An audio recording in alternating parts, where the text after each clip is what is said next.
Good evening, everyone. Minasan konbanwa. Hello, hello. Thank you so much for joining us tonight. My name is Yoshi Domoto. I am the Executive Director of the Japan American Society of Georgia, and I'm so thrilled to have you all be with us today for a very special evening and program featuring proper sake. So we will be doing a virtual tour of proper sake just right here in the U.S. in the Southeast in Nashville, Tennessee. And looking forward to kind of learning how sake is made just in our neighborhood. And we'll be doing a tasting after that with some of the best products that proper sake has to offer. But before we get started, I would like to thank our sponsors this evening, along with the Japan American Society of Georgia. We are so lucky to have our partners in Tennessee, the Japan American Society of Tennessee as well, and of course, proper sake. So just very quickly, our schedule for this evening. Once we get started, we'll do a introduction of the founder, CEO, and brewmaster of Proper Sake, and he will give us a virtual tour of his facilities and kind of show how his sake is made on site. And then we'll do some virtual tasting and some pairing and learn how some of Proper Sake goes well with certain types of food. And then afterwards, we'll have a Q&A session and a interactive networking if everyone is up for it. But before we introduce our counterpart with the Japan American Society of Tennessee, just a few kind of rules and guidelines we want to kind of ask everyone to abide by is that, we are on Zoom. So if you can keep your audio muted once you are in the room for our interactive session, and certainly no sharing of your screen. We want to be respectful to all of our audience members and certainly to our hosts and proper sake too. So no sharing of your screen. And then we are on Zoom, so it does get a little bit hard to hear if everyone is talking at once. So please take turns speaking and asking questions and be courteous. And if you do have questions, you can certainly use the Q&A button at the bottom of your screen or the chat box. We'll get to you. And then for the interactive portion, you can certainly raise your hands and we'll call on you and we'll answer your questions to the best of our abilities. And then I'm sure Proper Sake will have all the secrets of the sake. So, but without further ado, please let me introduce my counterpart and my friend, Miss Ginger Byrne from the Japan American Society of Tennessee for a brief introduction about the Tennessee group and then introduction of Proper Sake. Ginger? Thank you, Yoshi. It's wonderful working with you. We appreciate everything. And thanks to everybody for joining us this evening. I'm here with Peyton Goodman and Mari Yamamoto, representing the Japan American Society of Tennessee. Sake is the most traditional beverage in Japan, and it's really exciting that we actually have a sake brewery in Nashville. It's been great to meet Byron Stitham and to learn about Proper Sake Company. Byron is a multidisciplined culinarian with an eclectic collection of experiences, all strangely cobbling the road to becoming a sake toji. His career has been built around an understanding of culinary science, with time spent at places like Dinner Lab, Husk, and the Clover Club, to name a few. In 2016, Byron undertook the unique challenge of starting an American sake brewery in Nashville, where he counts many local and global luminaries as satisfied sake drinkers. Byron, I really appreciate you hosting this tour of your brewery and a tasting of your sake. So let's start your tour. Yeah, thank you very much. It's an honor to be invited to do this, and thank you everyone for joining wherever you are out there. As Yoshi mentioned, we are located in Nashville, Tennessee, which it seems to be a strange place to open a sake brewery, but at the same time, it's an interesting place to do it, and a lot of interested parties who are trying to find new ways to enjoy food and beverage, and we've been very fortunate to have a lot of complicit partners, I guess you could say, in the food and beverage industry that have taken a chance and served our sake, whether they're serving traditional Japanese fare or not, which is kind of the impetus behind this this whole sake operation on my end really is to highlight how beautiful this beverage is and how wonderfully it pairs with such a broad range of cuisines or events, or whatever the atmosphere is. I think there's a sake for everyone out there. So it's really been my mission to explain that. So that said, sake itself is kind of a misnomer as far as what its actual category is. And I think that's because there are a lot of elements that pull from different styles of beverage. It, from a fermentation perspective, has more in common with beer than with anything, because it is a grain-based ferment. That said, the finished product probably has more in common with wine, just from a consumption standpoint, as well as I guess a flavor profile, texture profile. But ultimately, sake is just 4 ingredients, at least Junmai sake. So it's rice, water, koji, and yeast. So most importantly, when you start with brewing grade sake rice, what you have to do is wash it. So I brought a sample of the washing unit. This is on the smaller side, but basically, when you are acquiring special sake grade rice, what you're doing is not only are you acquiring a special varietal of rice, but you're actually milling that rice down quite a bit further than a traditional table rice. So a traditional table rice may be, say, 90 to 95% of its original hull, whereas brown rice would be 100%. You mill away 5% to get your normal table rice.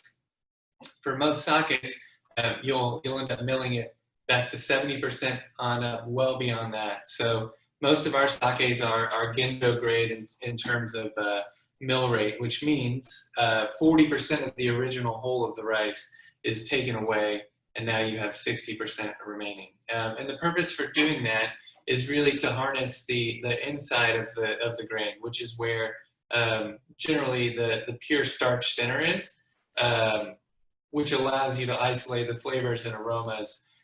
Whereas a lot of other styles that would be non-sake grade may have all of those parts kind of scattered about the grain. Your fats, your proteins, your lipids, all things that make for really delicious food grade rice.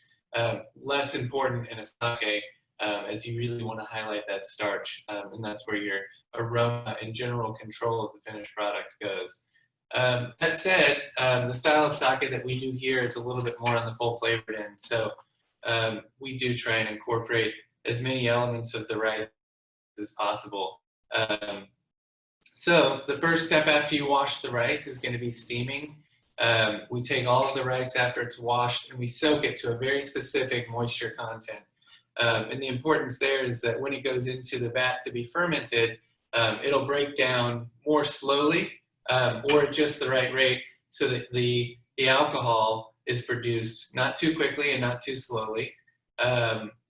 Some of the rice, on the whole, about a quarter, will be taken and brought into the Koji Room. So that's where we're starting here.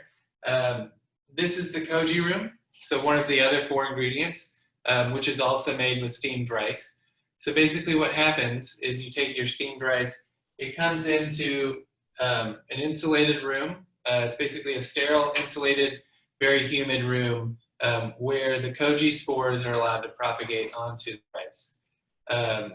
The purpose there being that those koji spores on the rice actually have enzymes in them, and that is what will break down the starch in the other rice, turn it into sugar. Turn it into sugar, and then the sugar will be fermented into alcohol. So this room is basically a sterile humidor. Our particular Koji Room is finished with FRP siding, which is what you might find in a lot of hospitals. Basically what that allows you to do is have a very sterile operation that you can spray down with whatever cleanser you use. However, most traditional breweries will be using Japanese wood, which is pretty akin to cedar, to line all of theirs. Cedar has some very antibacterial qualities, which are really cool, but if you don't have a 100-year-old brewery or older, that cedar actually imparts quite a bit of flavor. So for the purpose of us starting and having a sterile, controllable environment, we decided to go with this FRP siding. So short story, all of the steamed rice that's being made into koji comes into here. It gets laid out on these cribs. Over 48 hours, it eventually starts to propagate onto the rice. And at the end of that 48 hours, you've driven those, it's a fungus, basically into the heart of the grain. And from there, it's cooled down. And from there, multiple additions go into the batch where you are essentially growing your tank until it reaches full efficacy and has a yeast colony strong enough to eat all of that starch and convert it into rice. So if you guys will bear with me, we're going to move into the brew room for the next step. And Byron, I think we asked you a little bit before we started with the broadcast, as Mari-san was asking about. So what does the Koji Room smell like? Because we can see you, but we can't smell the facility, right? So Yeah, so like I was explaining to you guys earlier, unfortunately the Koji Room is not running right now, or fortunately. So there's no aroma, which means I've cleaned it very well. And we don't have any rotting food parts in there. That said, a typical Koji Room when in operation is going to be some really beautiful, slightly sweet, slightly savory, aromatic, kind of chestnut mushroomy aromas. And it depends on the style of koji, but ultimately, like I was saying earlier, it's a very interesting aroma, but it's also something that's kind of familiar at the same time. Pretty much any of the food items that you might associate with umami flavors seem to be present in those aromas.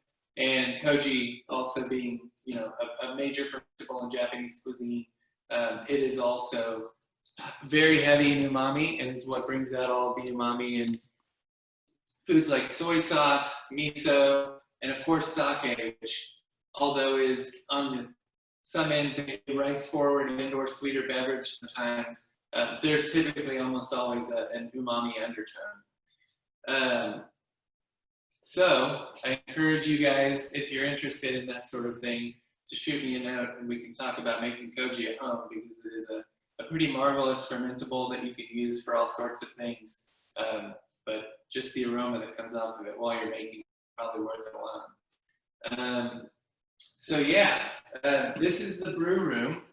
Basically, everything that happens besides the steaming and the koji happens in here. So all of the fermentation, all of the packaging, all of the bottling, all the rice washing actually happens in here. So when I'm washing the rice, I have all of these timers that I'll use to just nail down a very specific amount of time that gets soaked for. So once it finishes soaking, I'll pull it out, I'll dry it with what is essentially a shop vac and hang it up so that it can dry completely. And that way the moisture is retained in the rice in a very specific quantity. After the steamed rice and the koji are completed and they come back in, what happens next is called the moto, which is essentially the yeast starter. So this is kind of where sake takes some divergent paths in style. The style that we do specifically here almost exclusively is called Yamaha, which relies a little bit more on natural fermentation elements. There are no chemical additions, there are no fining agents. It is just what would be akin to natural wine production in some regards, where you're basically just letting the yeast and the koji do its own thing, relatively uninhibited. What that offers you is a little bit more full-flavored, full-bodied sake.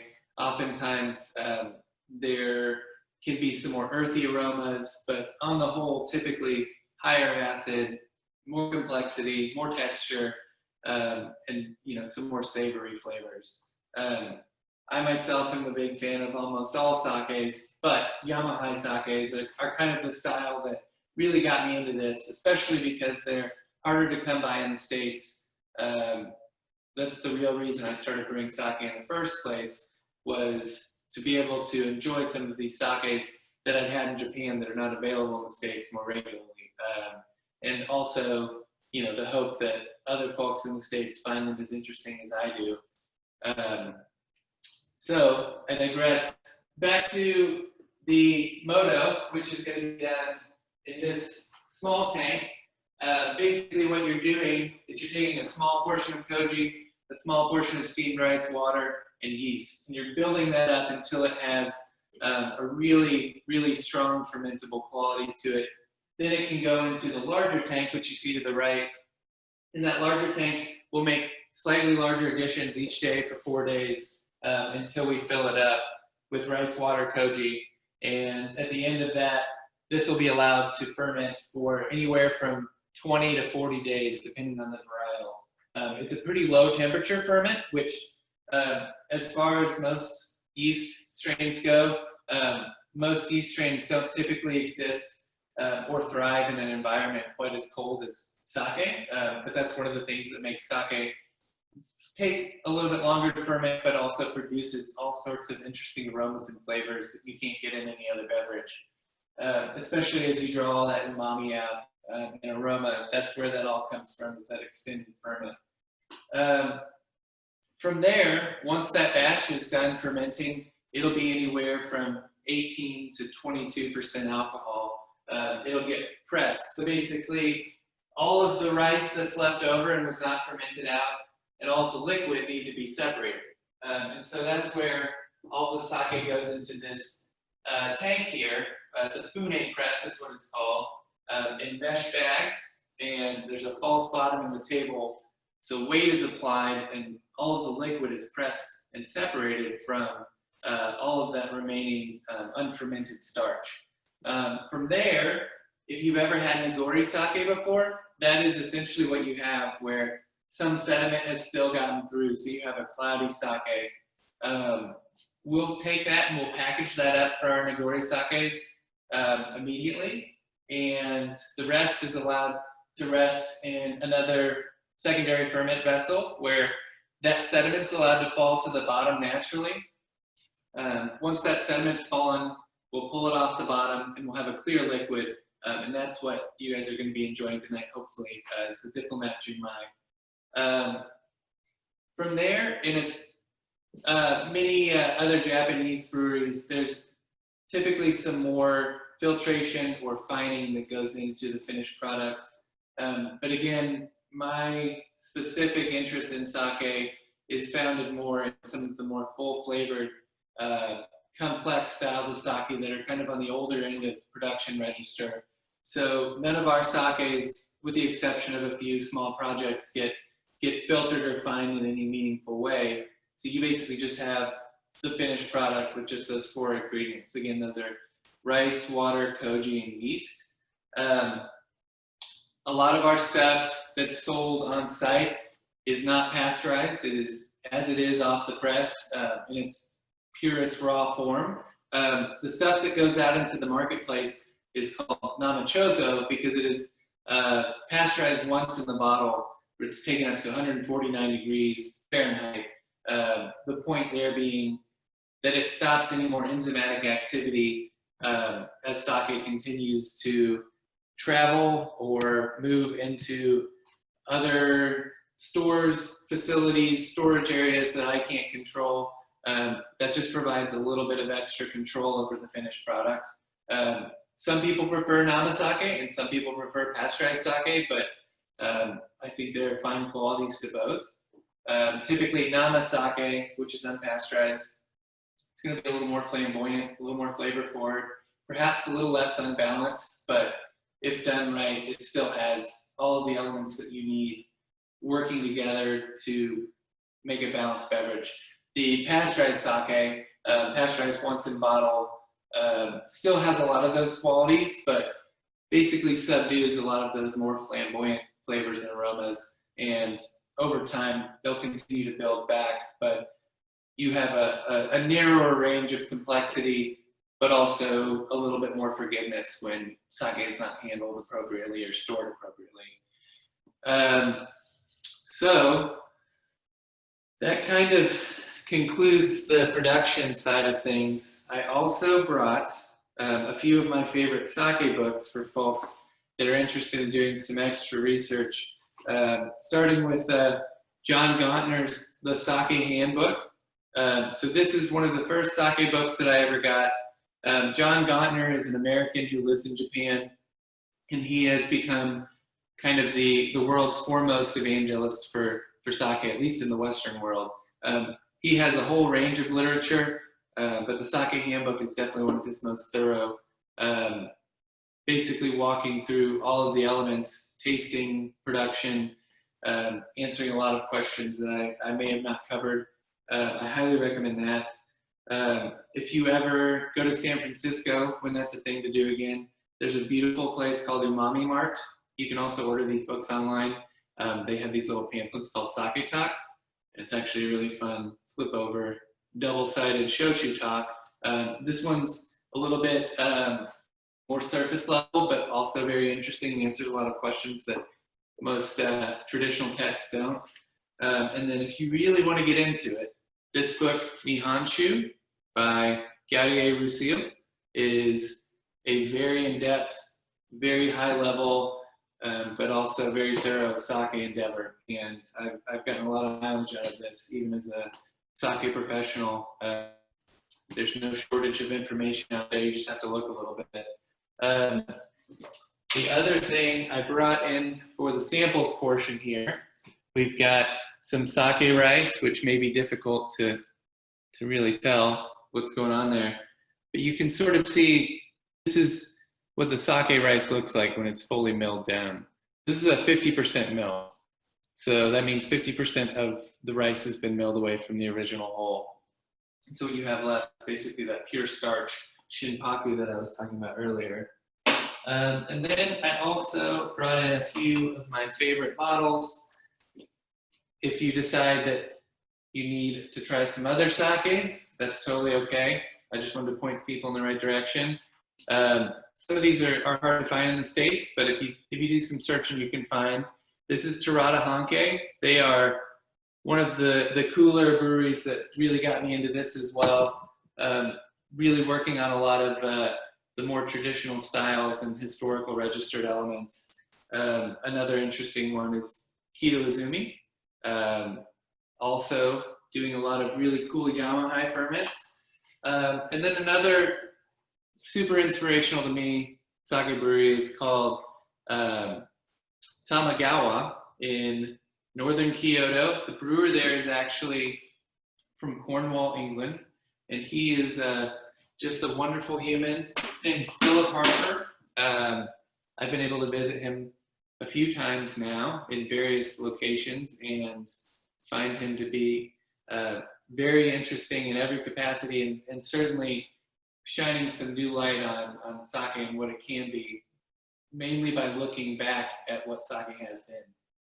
And so for that reason, I find him to be very inspirational and certainly carries a similar torch that I hope to carry as well.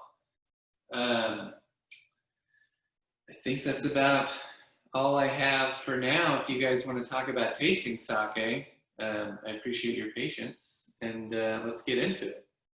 Yeah, let's start with the tasting. Yeah. So for tasting purposes,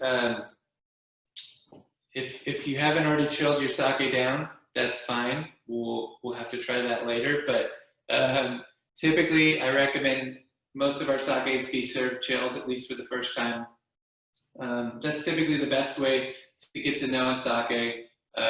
Start chilled, and if you want to let it come up to room temp, there's a kind of a journey of flavors that you can taste along the way.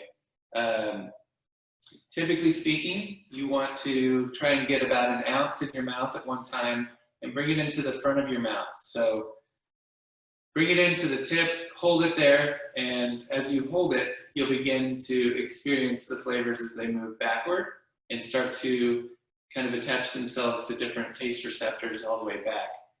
And so for this particular beverage, if you're drinking the Diplomat Junmai, which is also Yamaha, I think you'll get a lot of umami and sweetness up front, but hopefully that gets balanced out with some dryness on the back end that you'll feel on the back of your tongue, as well as some more acid forward notes, which is kind of indicative of the Yamaha style. And hopefully that all becomes very balanced in a nice way as it moves through your palate. If you don't have Diplomat with you, feel free to shoot into the chat what you have, and if I know what it is, we can try and talk about it and decipher some code. But yeah, otherwise, let's open it up for some questions. And while we're waiting for that, and yes, please, everybody do send in your questions using chat. And while we're waiting for questions to come in, we have some questions that we're gonna start with asking Byron. Peyton will read your questions to Byron as they come in through the chat. But Byron, I wanted to ask, if your tasting room was open now, what is the experience when people come to your place and to your tasting room for your sake? Yeah, so under normal circumstances, we do have a tasting room. Previously, it was just open on Fridays and Saturdays. It's a pretty small, cozy little hang where we serve all of our sake unpasteurized. We also do a few different beers that are kind of mixed culture ferments in the Japanese style, as well as some older world register styles, also brewed with koji in most occasions. We also do dumplings and a few of my favorite Japanese snacks that we've collected over the years.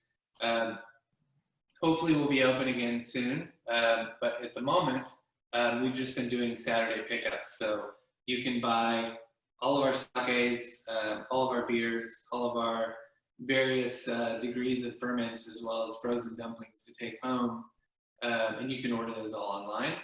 But yeah, for now, it's just takeaway.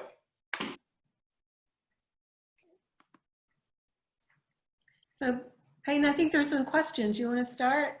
Yeah, sure. So the first question we have, this person asks, I got the Diplomat as well as the unfiltered Diplomat.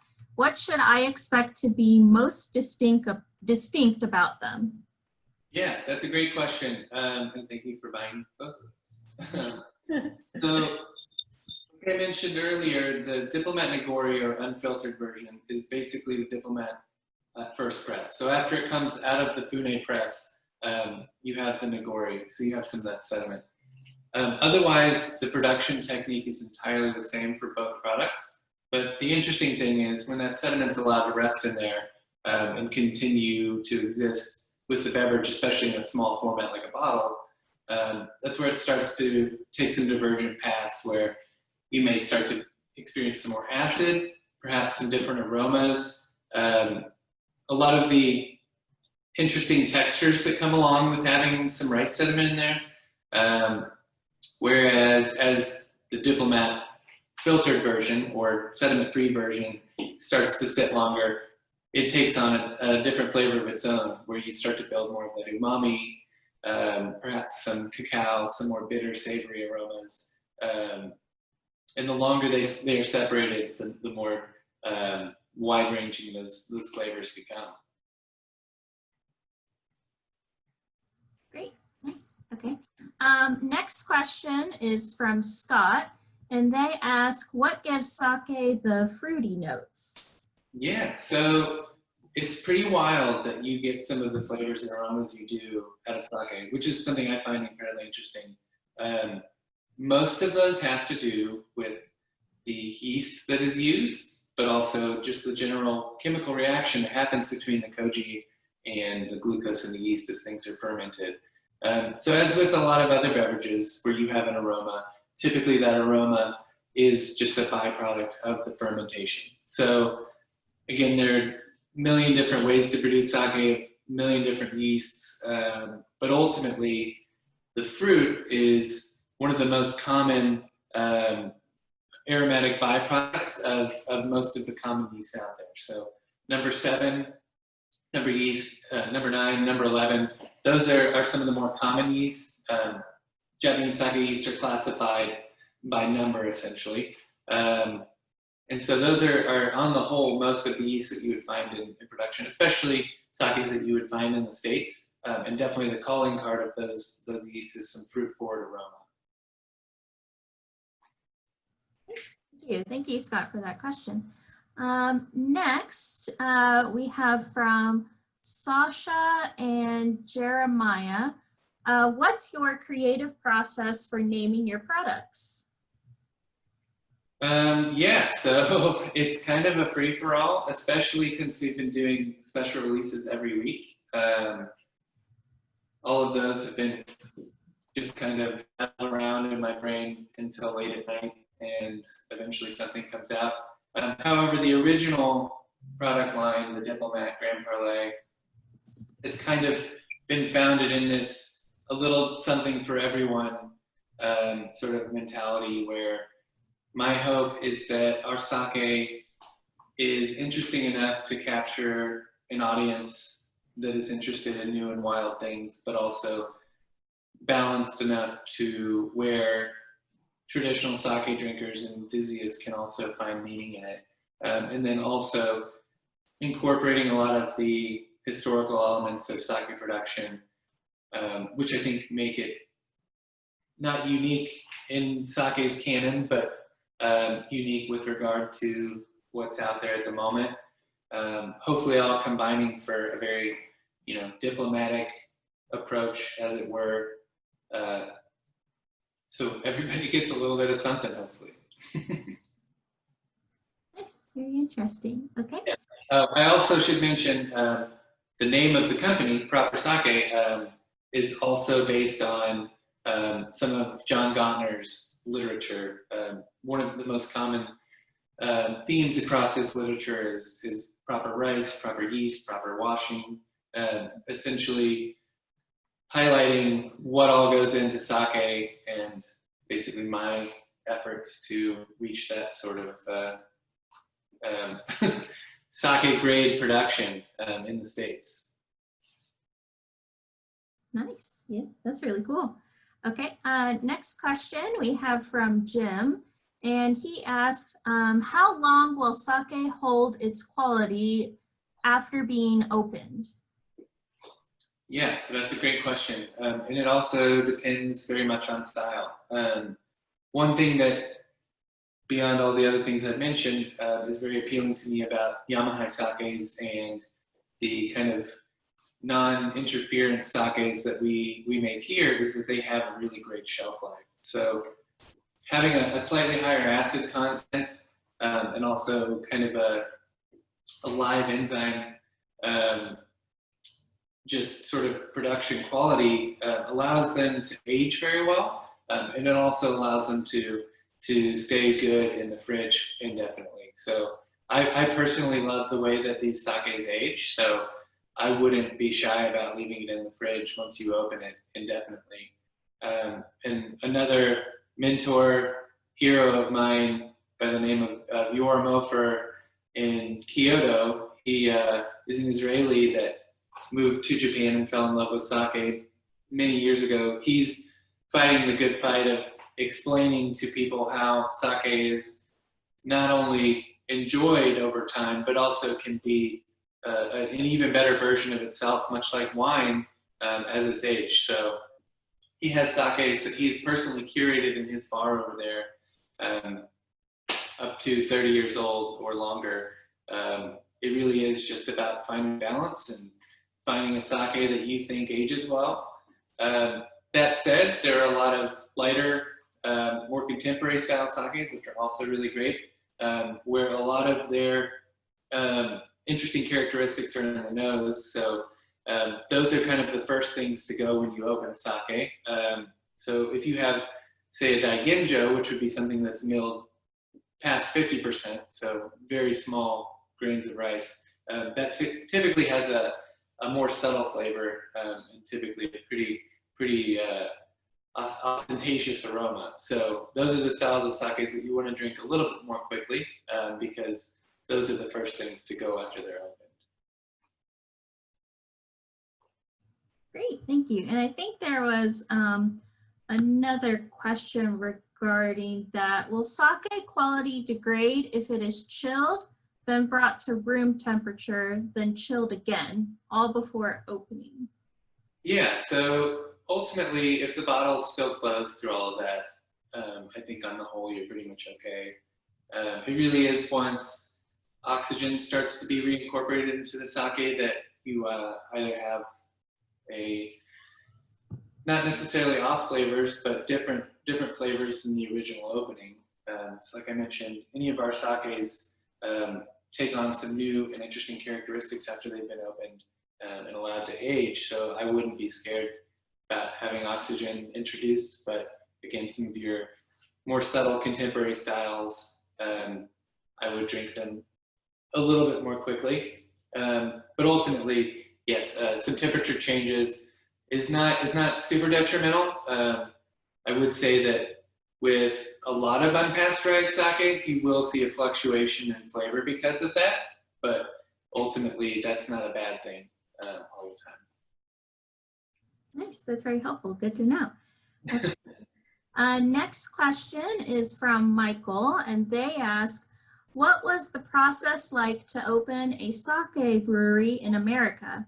I know the South loves its whiskey. Was the community around you at all hesitant to try some sake? Yeah, that's a great question. And I mean, just legally speaking, and from a permits perspective, it was difficult to open a sake brewery because the local government obviously had not seen anything like this before, and I'm not sure they still fully understand what it is, but it took us almost 2 years from pencil to paper on this to get open, starting with initial permits.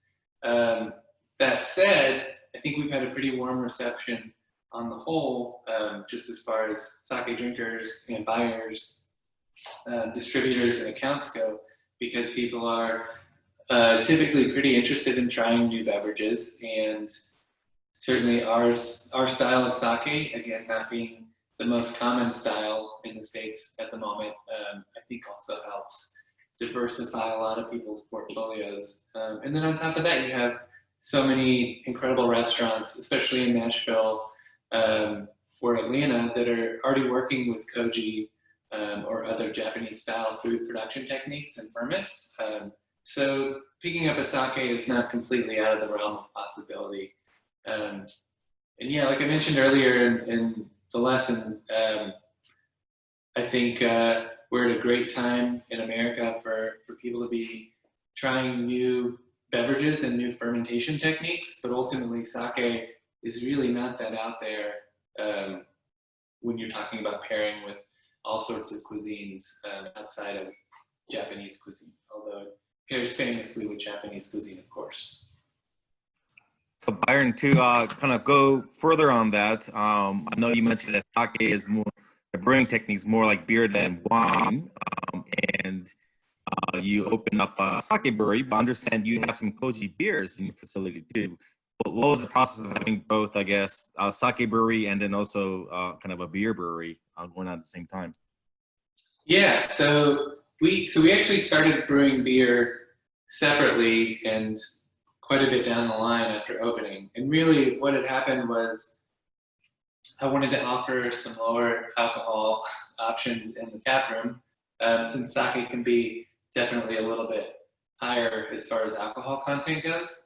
And for me also, I love a really crisp Japanese style lager, especially paired with sake or Japanese food. So I started brewing something similar to that in-house, and it was very well received, and also a nice segue for people to get into sake. So we started producing at scale in a different brewery that allows us to can. So we have our Koji Gold Japanese style lager in distribution around the South. It's coming to Atlanta, hopefully within the next couple months, permits. But there's really a nice congruency between the two, but also incredibly different. But at the end of the day, beer pairs really nicely with sake. Not that you always need to sit down with two beverages, but if you do, the two go famously together. That sounds like a good party. All right, let's see. Next question. We have from Nathan. I think he's asking about some of the ingredients. So I'm sorry if my pronunciation is not the best. Diplomat uses Yamada Nishiki for Kojimai, and is that Calrose for Kakemai? Yeah, so that is correct. Originally, when I started brewing the Diplomat, we were using Yamada Nishiki for making the koji rice and Koshiyakari for making the kakemai. So the kojimai being, again, the rice that is inoculated with the spores to make the enzymes in the koji. And then the kakemai is the rest of the rice that just gets soaked and steamed and then put into the big tank with the rest of the koji. So initially we were using Yamada Nishiki for the koji because it is really considered the crown prince of koji making rice. The general texture and hardness and location of the starch is perfect for making koji. And then the koshiyakari and the calrose are really great for the textural and flavor components of the sake. So they have a lot of great starch, but also just a little bit of lipid and protein that give the sake some body and also bring out some more complexity. Also, the calrose is grown, well, actually they're both grown in Arkansas, but calrose being kind of a more American strain mixed with the Yamada Nishiki, which is originally a Japanese strain. I think it's a nice confluence of worlds, as it were. But yeah, so we get all of our rice grown in Arkansas. And then strangely enough, it has to be shipped to Minnesota to be milled. And then it gets brought back down here. Nice, thank you so much. Okay, next question, again from Sasha and Jeremiah. With the weekly releases and 20 to 40 day fermentation, does that mean you've got a whole lot going on at once? What's that like? Yeah, so it's really been a joy and a challenge to be doing weekly releases. And some of that comes from releasing some beers, which are quicker to turn around, and then releasing some sake projects that I've been either aging or doing secondary ferments on, but also brewing some new sakes as well as a means of trying out things and hopefully having a willing audience to provide feedback with. But all I have to say, yes, it is tricky to release a sake every week. And especially with a long ferment like that. The 20 day is actually just the time in the main ferment. So you also have all of the small tank Shubo Moto leading up to that, which can be anywhere from 7 days to 30 days itself. So all in, most sakes end up being around 4 to 5 weeks, but some of them can take as long as 8 or 9. And then it's beneficial to have some aging after that. So yes, long answer. I have a lot of different projects running right now. Great. And I know earlier in the presentation, you mentioned working on some smaller projects along with your main products. Are there any exciting new small projects you're hoping to pursue soon? Yeah, so well, a couple that I have going right now are with some new yeast or some ambient yeast. I've been doing various styles of Bodai Moto, which is kind of the precursor to Yamaha. So it is even more historically in the past, as it were. And what you're doing there is also acquiring natural occurring yeast. So you are really giving it up to non-interference as far as building the sake goes. So what I'll do is start a batch with just rice and just water. Essentially, you're trying to draw lactic acid out of uncooked rice to act as an acid or a preservative for the sake, and then you start adding your koji and your yeast in some occasions, but in most occasions you're actually collecting wild yeast, which, since I have so much sake going in here anyways, there's plenty of active yeast in this room. So they pretty typically take off. But yeah, Also Bodaimoto being a really interesting full flavored style of sake that is typically pretty hard to find or come across in the States. Outside of that, I've been working on some sakes that are full grain, so 90% mill rate, so barely milled at all. I've had some really great success, but still trying to come up with one that is as good as some of the full volume sakes that I've had in Japan.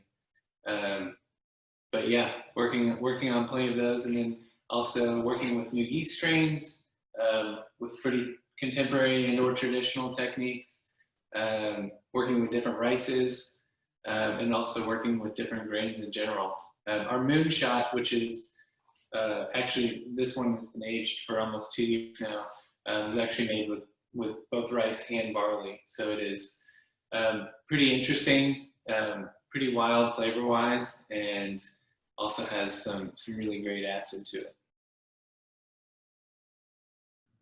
Great, nice. Got a whole bunch of stuff going on. Yeah. You did that. Okay, next question. We'll do this one from Matthew. They ask, are you currently or do you foresee exporting your sake to Japan? You know, if there was an interested party, if somebody knows someone that is interested, that would be the ultimate honor. If folks in Japan are interested in drinking our sake, I certainly would be interested in shipping some.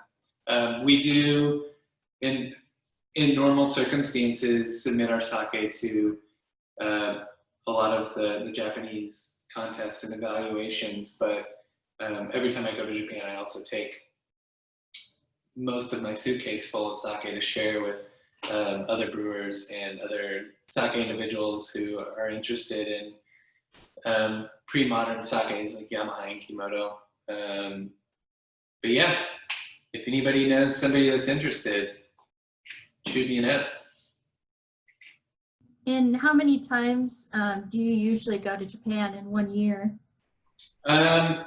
So for the last few years, we've been going once a year, my business partner and I, and I don't think we'll probably go this year, given the circumstances. But if things miraculously change, I'm sure we will try and go this brewing season. The brewing season in Japan is typically from November, December on through April, May, June, because the climate is colder and a lot of the facilities don't have temperature controlled facilities.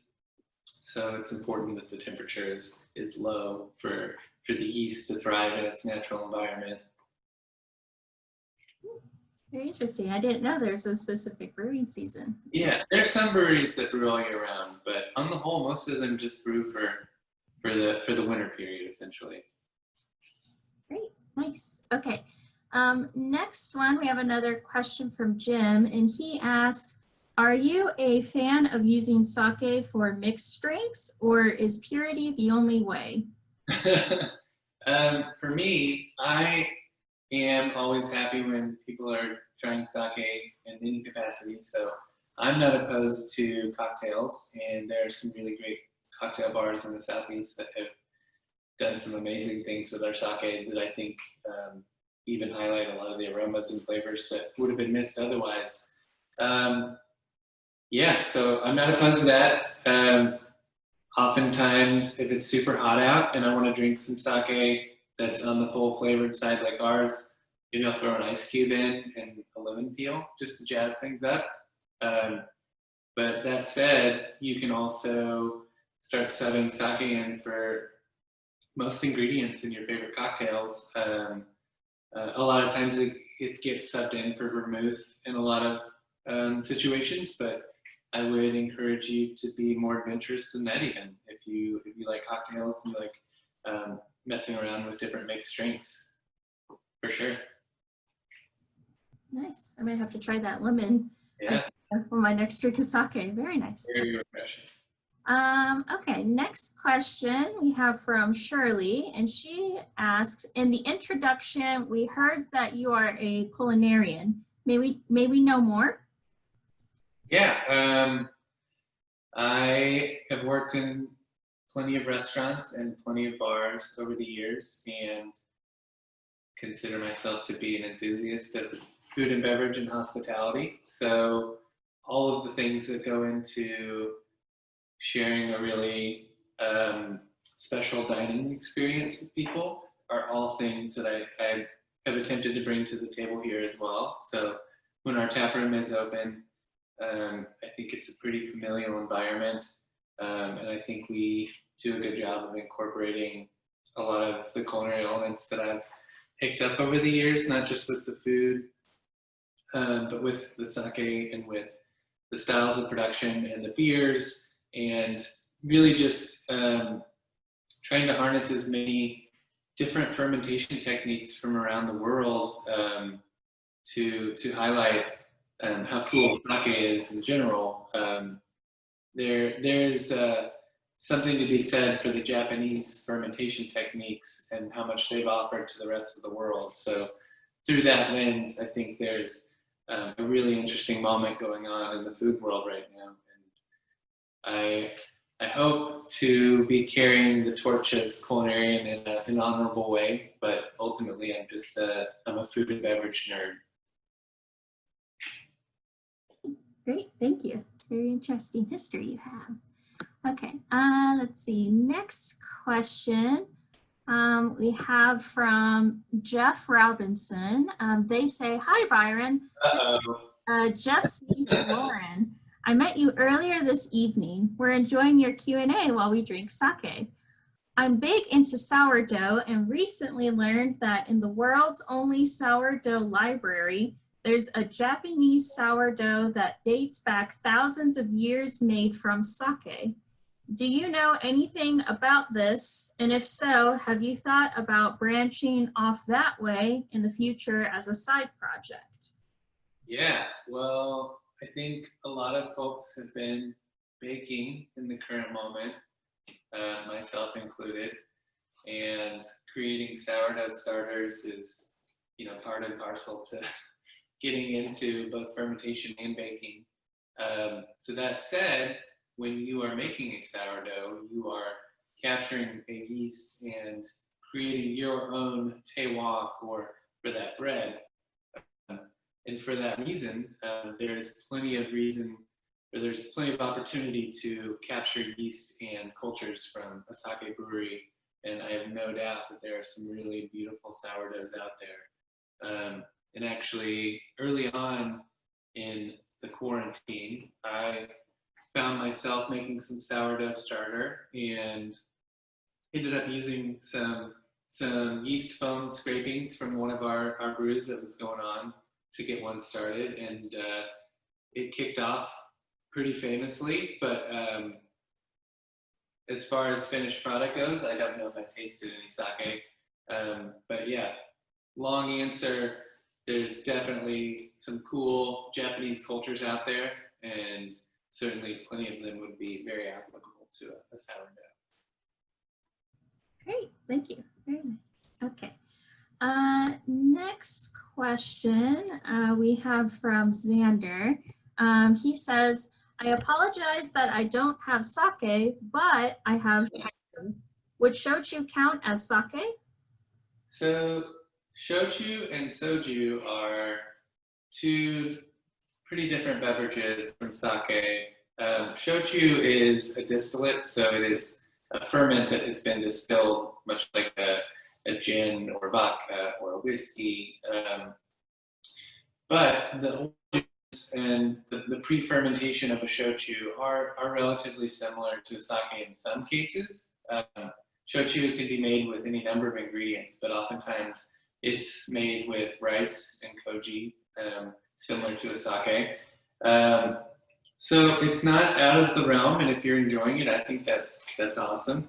Soju is the Korean distillate, although I'm not entirely familiar with the ingredients in most sojus. Great, thank you. Good to know. Okay, next question we have from Jim, and they say, how did the Koji Gold Lager come to be? Or is it later come to be? I think that's what maybe they're trying to say. Yeah. Or is it later? Lager beer. Thank you, lager. Sorry. No worries. Yeah, so the Koji Gold came about in our tap room when I was trying to find some more dumpling and sake partners and also offer a lower ABV option for folks. But it was pretty widely embraced, and it's a very drinkable beer, but also has some cool, crisp complexity because of the koji that's in it. But ultimately, it is styled after a Japanese style lager, like a Orion or Kirin, Sapporo, any of those very crisp Karakuchi Japanese lagers. Great, thank you. Sorry for that mispronunciation. Okay, let's see. This isn't a question, but I have a message from Steve Kim, and they say, I can introduce you to Ozawa Shuzo Sawanoi in Tokyo. Maybe you can collaborate. Wonderful. That's amazing. My email is byron@propersake.co. Anybody else is free to send me a message if you have any questions after this or complaints. But yeah, Steve, shoot me a note. Great, yay. Thank you very much, Steve, for that. And here's another, oh, here we go. This is a funny message from Sasha and Jeremiah. They say, your chorizo dumplings are boss. Not a question, just wanted to thank you. No, thank you. I appreciate it.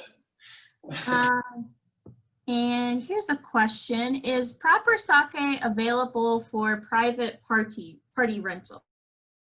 Historically, yes. Again, I don't know when we're going to open the tap room again, especially because it's turned into a storage facility now. But hopefully things will clear up pretty soon and we can get back to the business of partying, and responsibly so. But yes, oftentimes we would do that in the past.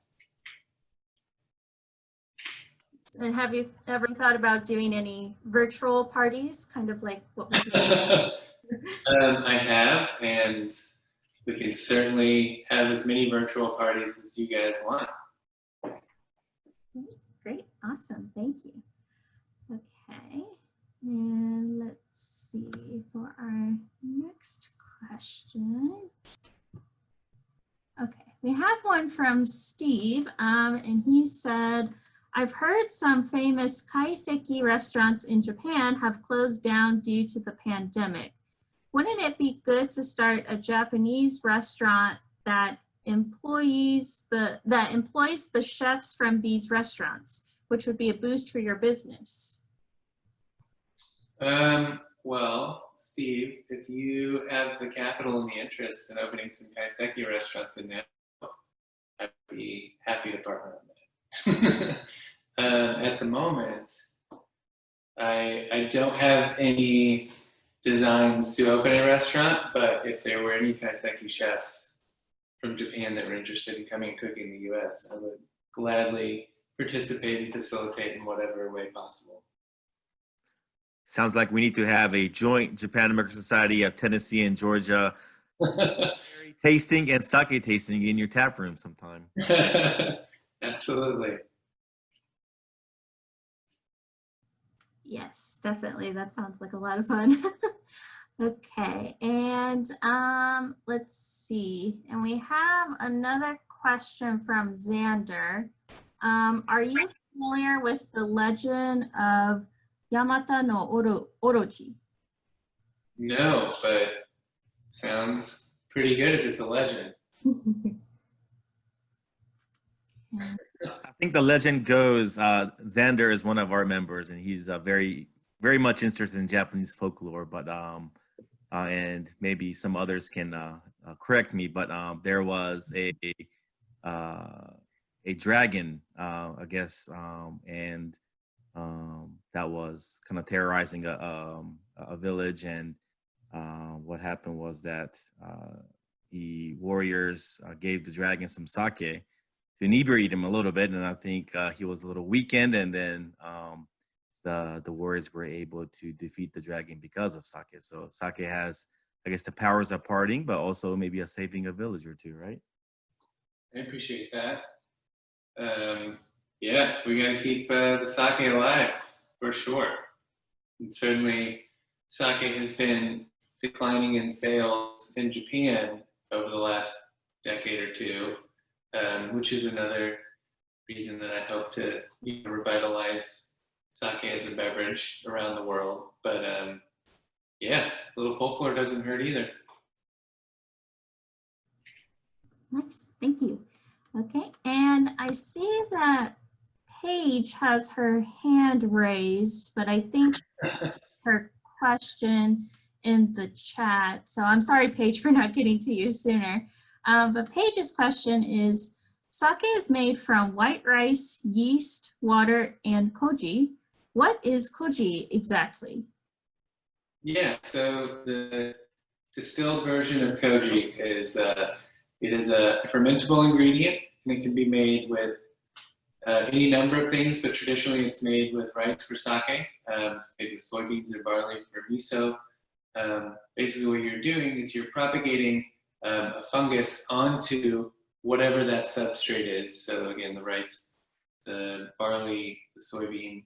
And what it does is it converts that starch content into enzyme, and those enzymes are what help break down whatever your fermentation item is. So in the case of sake, those enzymes that will be present on the koji, they will take the starch in the rice and convert it to glucose, and that glucose will be eaten by the yeast to make alcohol.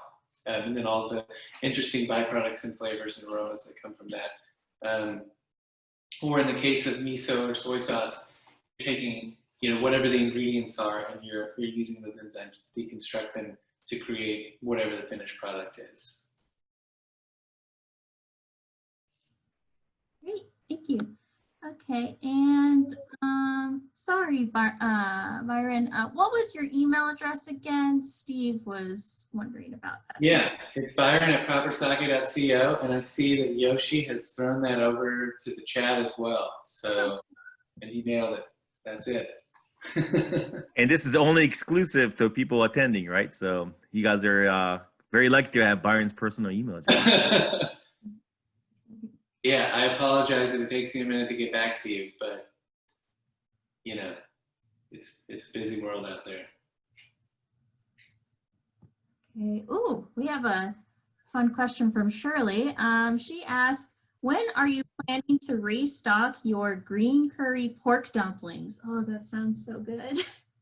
Yeah, so another fun item that I've been doing every week is, well, some weeks, is a specialty dumpling. And so a couple weeks ago, I went to go pick up some pork at the turnip truck where I get most of our ingredients, and they were out of pork. So I saw that they had some really great looking lamb. So we decided to do a green curry lamb just on the fly. And then when I went back the next week to make more, they had the pork, but not the lamb. So we ended up with green curry pork. I have a couple of specialty dumplings coming out, and I don't know when they're going to be released just yet, but stay tuned. And it's possible that green curry will be back on the menu, but I think there'll be some other fun things before that. Great. And speaking of food, I know you mentioned earlier that you also have a variety of Japanese snacks as well. Do you personally have like top 2 or 3 favorite Japanese snacks? Yeah, well, it's hard to beat Hello Pandas, especially the matcha flavor or green tea flavor.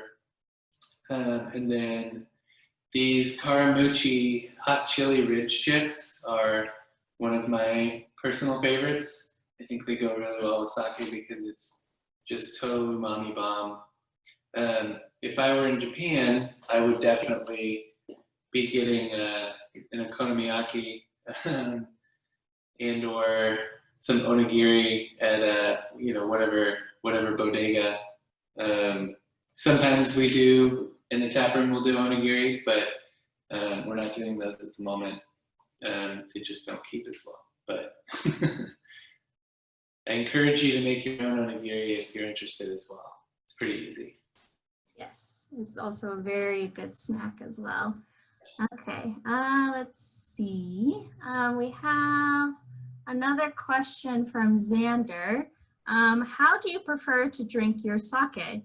I like to drink sake like the samurai in a dish. I don't think there's any real wrong way to drink a sake. It kind of depends on the style. It depends on the temperature. It depends on the environment that you're in. My personal favorite is the ringed ochoku cups in the like 6-ounce size. Anything ceramic in a kind of squat size you can get your nose in, I think is wonderful. The ceramic seems to bring out the most aroma and also have a nice texture just with regard to getting the sake onto your palate most effectively. But again, there's really no wrong way, and the ceremony of some of the more ancestral serving vessels is also really enjoyable. And certainly the tradition of pouring sake for whoever you're drinking with is a nice way to engage as well. Okay. So that looks like that's all the questions so far. I have a couple more questions and we'll just wait in case somebody else wants to send something in. Can you use sake for cooking and sweetening? Seasoning, sorry, not sweetening. Seasoning. Sure. There are plenty of Japanese recipes that use sake, and I think as with anything, I would use a sake that you would want to drink to cook with. Certainly save some for drinking as well, but as is a common rule of thumb with cooking with wine, if you wouldn't drink it, don't cook with it. But again, there's certainly plenty of styles of sake, and it depends on what your food item is. Okay. And what about sparkling sake? Is there a sparkling sake? Yeah, so there has been a little bit of a rise in popularity of sparkling sake in Japan. We also do one here as well, which employs a more kind of traditional wine sparkling technique. But a lot of them, on the whole, tend to be pretty sweet. So if you're into sweet sakes, you could definitely indulge in some of those. But yeah, if you're looking for some that are going to be on the drier end of the register, ours is definitely more savory and dry, but also, has no added sugar, and also has some interesting aromas and flavors from that secondary ferment. Okay. And does anybody else have any other questions? I think that's all we are showing so far. And if not, maybe Byron, I'll just ask you one thing, just to just tell us why you love sake and why have you made this your passion? Yeah, well, being interested in fermentation and fermentation science, I definitely found the production of sake to be one of the most interesting and kind of magical production styles as far as ferments go.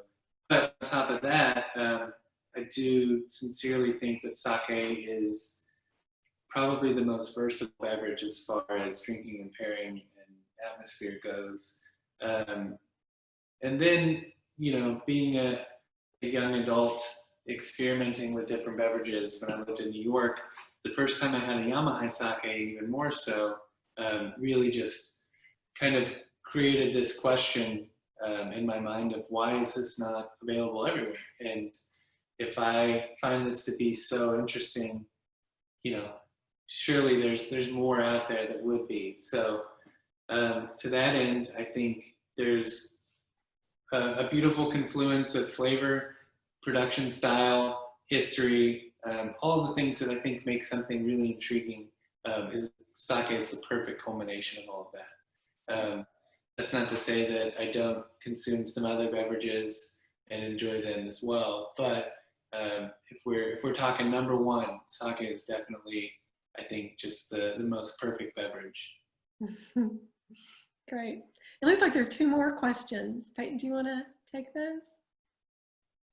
Yeah, I see Or something. one more. Barrel-aged sake. So yeah, we do. You can kind of see the barrel this way, right there. We do some barrel-aged sakes. One of them I do in a Corsair quinoa whiskey barrel, which is super interesting. Others are just naturally wood oaked. But having a charred barrel certainly presents some interesting fining to the sake, while also kind of highlighting some of the other aromas and flavors that may not be present on the original ferment. And then oak, of course, imparts a certain amount of color and flavor as well. But to answer Nathan's question, we have the Smoky Mountain right now for sale in the shop on Saturdays, and that's the only place that we have it as of now. Okay, and then there was one more question from Matthew about the other sakes that you recommend. Yeah. So I've got these bottles over here, which I will present again. Here we've got the Kirazumi, the Terada Hanke, and the Tamagowa. But I will write those down in the chat over here so that you guys can see those and try and track them down. A lot of these are kind of hard to find in the South, but there are some online places that'll sell them. And certainly if you find yourself in the Northeast, you can find a lot of these, or on the West Coast.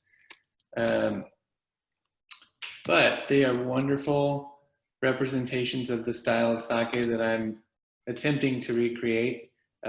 Hopefully doing them any sort of, earned reverence. But ultimately, if you ever find these sakes, they are wonderful. And they do all sorts of different varietals, but any of them would be a huge win if you find them. And Byron, as you typed that in, Paige had one last question. But where can she find a list of sake products, and how can she order them? And this might be a good way to close things out and maybe give you a chance to put in another a plug for Proper Sake and how people can learn more about all of your products. And I know you got some merchandise too, so maybe you can tell us a little bit about what you got there we can all enjoy. If you don't live in the Nashville area, I can't ship to you legally, unfortunately, but we do distribute some of our product around the Southeast. So Diplomat Nagori, the Super Gold, which are sparkling, are available kind of throughout the Southeast. In Atlanta, I know Ginger sent out a list of a few places that were available. I know Hop City usually has most of our sakes. We also distribute to Louisiana, to Alabama, Kentucky, soon to be Maryland, DC, and Delaware. I think that's it for now. But yeah, those three products are definitely available in all of those markets. And then Koji Gold, our Japanese style lager, is available in most of those markets as well. Okay, great. Well, thank you very much, Byron. This has been amazing and really interesting.